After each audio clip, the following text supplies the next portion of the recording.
At Clemson, we always got to, have a chip on our shoulder. It just is what it is. We don't have the alumni base that some places have. We don't have some of the things that some of the schools that we've played and had to compete with over the years have. It's just the way it is. But I've always we're 3-1 against Ohio State. We're 4-2 against Notre Dame. Notre Dame has their own TV station. They make their own rules. Press they pause print their own right money.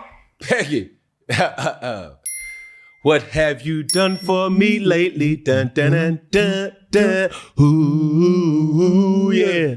See, Dabo, the victimization that you're going about, it don't look good on you, brother. Mm-hmm. Okay, because the old orange and purple Tigers, by way of Death Valley North of South Carolina, they've been trying to tell you for years, you need to get with the program or you're going to get rolled over.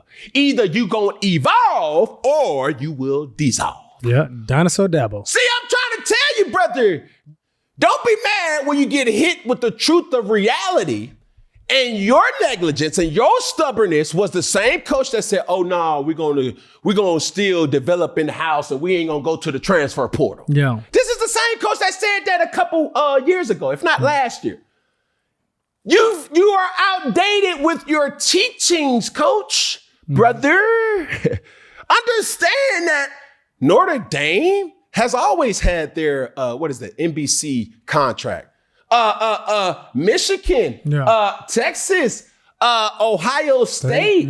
These are the blue blood programs, the UCLAs of the world, the USCs. These were the only teams back in the day that was on radio, that was on TV, okay?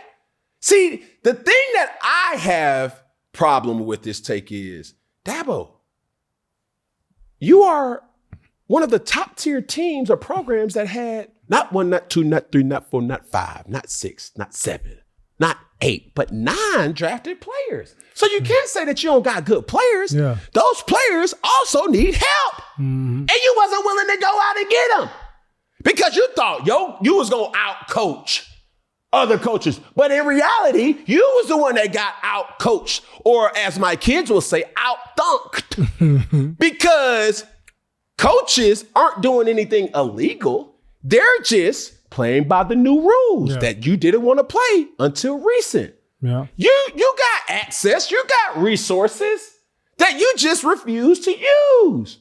Now, all of a sudden, you go on a radio show or wherever you made this comment and say that they just printing money in the backyard.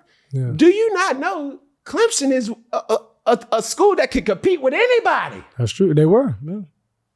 You know what I'm saying? Yeah. I'm not saying that you're not a good coach, Dabo, on the field, but you got to recruit off the field to make sure that the even playing scale is even. Yeah. You can't go to the Kentucky Derby, which just passed, which was an unbelievable sighting. You can't go to the Kentucky Derby with one thoroughbred and a stallion and the rest of them just donkeys and jackasses. You just show up with Cam and think that, okay, Cam, and then you look at the rest of the team and you see a bunch of Peggy. Please, them the ones you go with. Them the soldiers. You're like, man, bro, he ain't got a lot of eyes. Man, that boy Cam worse than a can of Spam, boy. You right here. It's a winner. I ain't no chicken dinner. Please. Man, but I'm telling you, I don't even understand why Dabo is really believing this. Because that's one question I want to ask you, Cam. With 9 draft picks, is it really about the talent or is it more about the coaching that you're not really getting the most from your squad? Because this past year they went 7 of 6, a 7-6 record, and it's like that's not the Clemson that we have known. No, and so when everything was illegal to give money over the table. Now you can buy the table. Yeah. You can print your own money. You ain't got to keep giving some more tables if you want to. You think what I'm saying? Yeah. Like this is a team that at once had or was labeled as wide receiver U. Mm-hmm. The Sammy Watkins, the D Hop, like all these different players. Like you got talent, brother. Yeah. Trevor Lawrence, Deshaun Watson, all these players. These are studs. AJ and AV Terrell. Yeah. They came from that program. Not a lot of universities and programs or colleges can be able to say that. Correct. You are always going to have a member that's going to be a high draft pick. Because it comes off like he's trying to point the finger everywhere else but to him. Himself. He's playing the victim. And Correct. that's why. Just say, you know what, man, I was a little late to, being on the curve to say that I need to go talk to my boosters. I need to find my resources because Saban did it. Yeah. Okay. Well, he got out the game too. No, but Saban did it. Kirby's doing it. Oh yeah. Every coach is doing it where they don't have to whisper, hey man, I just need your help, dog. I mean, we got this kid on the hook. I just need you to, you already know what we're doing. Now I say, hey man, I'm going to these galas and all these sit down meetings and say, we need more money. Thanks. Okay? That school got some money. We need more. Because if y'all boosters who find ways to ridicule and critique from the stands, you got to open them pockets and open them bands. Come on now. Because now you can't say that Clemson don't got no people that want to give money willingly to go community outreach more talent.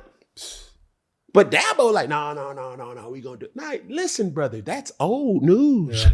Like where we are now, it's who can recruit the best in a short amount of time. Yeah. And if you're not willing to do that, they're gonna go somewhere else. They're gonna go somewhere else. And it's unfortunate that now you have players that are not prioritizing coaching resume. You have now issues. Now the issue nowadays is you don't just have players who are considering coaching resumes. They're considering more of the bag that is associated with that team. Mm-hmm.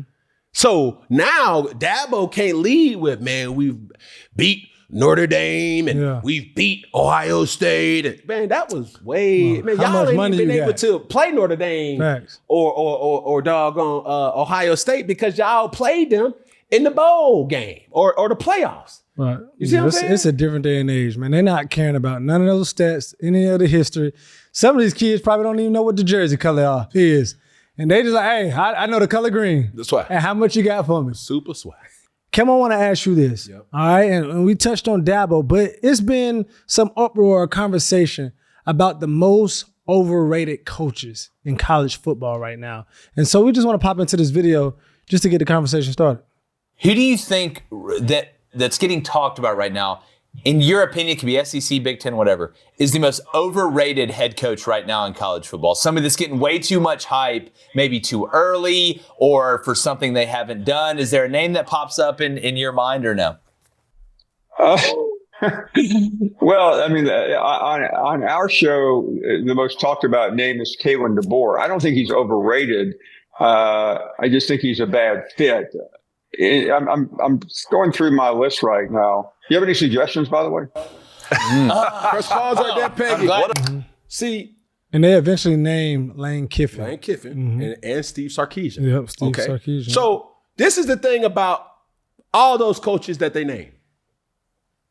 Lane Kiffin, he has this stigma that's attached to him is, can he beat the good teams consistently? Mm-hmm.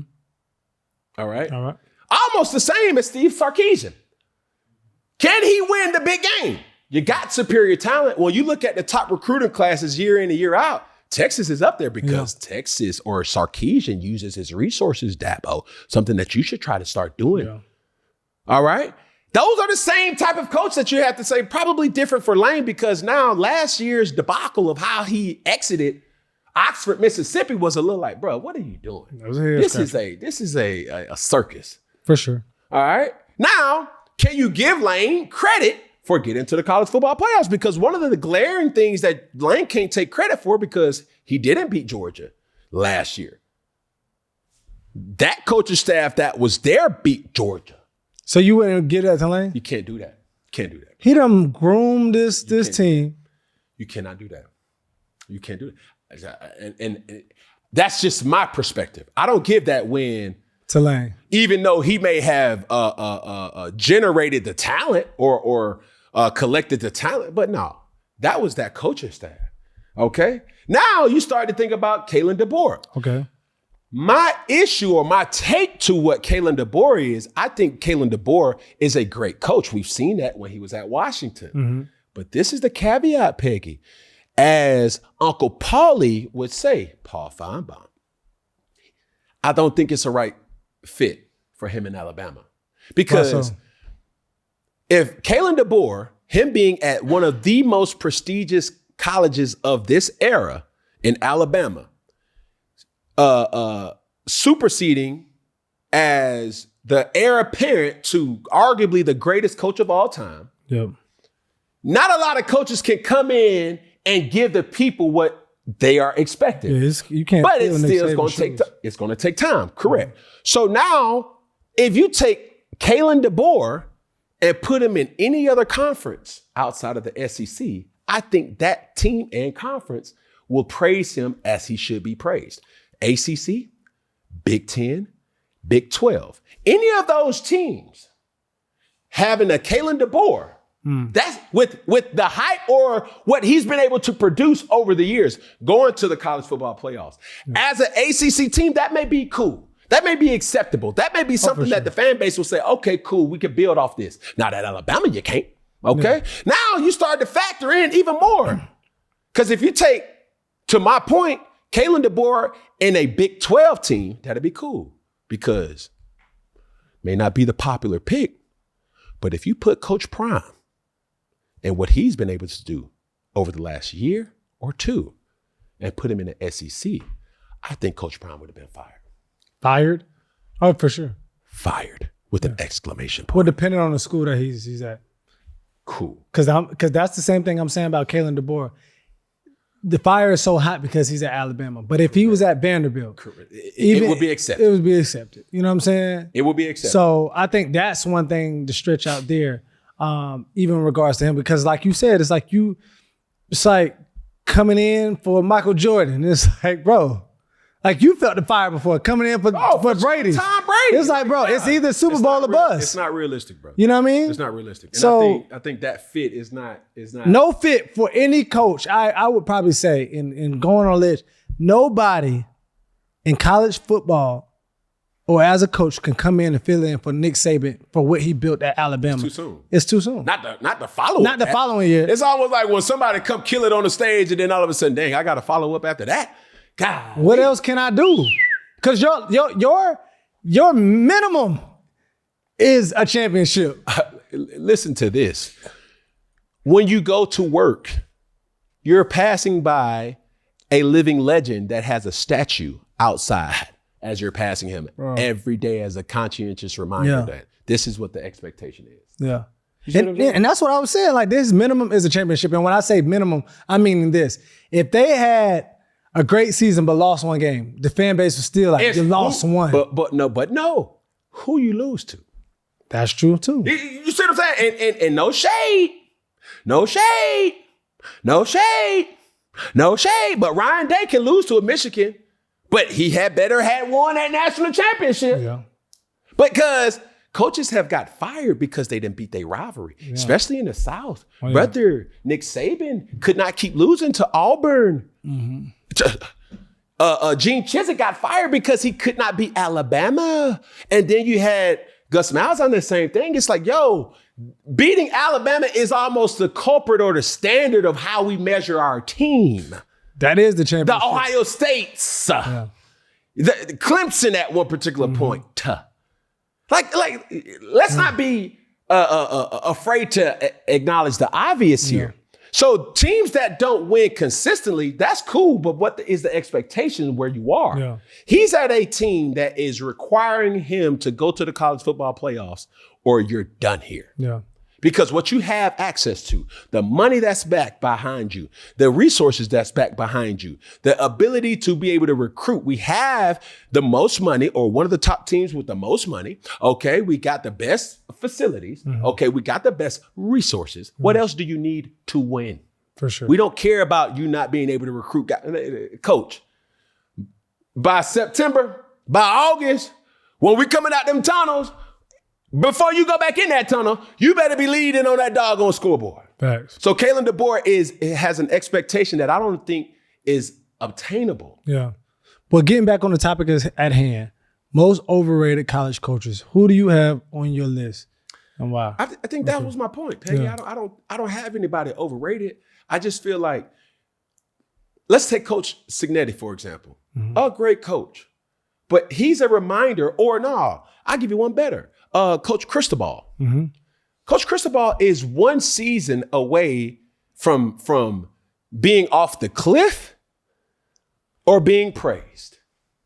You see what I'm saying? Elaborate off the cliff. That's one season last year. Him Miami's going to the coach, national Mario championship now has given him a year or two of cushion. Correct. Of mediocre seasons that he can say, hey man, just last year. Yeah, but you remember because now if he does that, he will be the modern day Dabo Swinney. Dabo Swinney still holding on to, hey man, we just was in the national championship 3 or 4 years ago, competed for a title. Yeah. But now you can't keep saying that because what have you done for me lately? Nice. So a coach is 1 year away from being the best thing or the worst thing. You winning allows you to control your narrative. You losing allows others to control the narrative. That's true. So I can't sit up here and give you a definite of who's the overrated coach because they're one season away from silencing all the critics. That's real.